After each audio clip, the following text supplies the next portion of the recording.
ఈ శౌనక మహాముని చెప్తున్నాడనమాట. నీ ద్వారా మేము అనేక ఇతిహాస రహస్యాలు అందులో సారాన్ని గ్రహించాం తండ్రి. వీలైనప్పుడల్లా తమరు మాకు అనేక రకాల కథా కాలక్షేపంతో పాటు నీతి శాస్త్రాన్ని కూడా బోధిస్తూనే ఉన్నారు. అయినా కూడా ఇది ఒక అంతులేని సముద్రం వంటిది.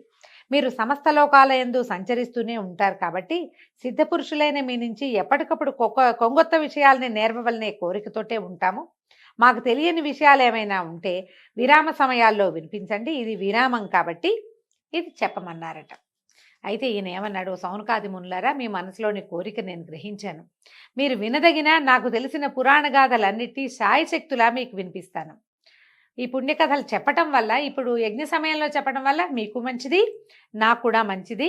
శ్రద్ధగా వినండి అని ఒక కథ చెప్పడం మొదలుపెట్టారు. ఏం చెప్తున్నారు వీళ్ళంతా? ఆహా, ధన్యోస్మి ధన్యోస్మి అని ప్రతి వాళ్ళు నమస్కారాలు చేశారు. కథలు వినటం ఎవరికైనా ఇష్టమేనండి.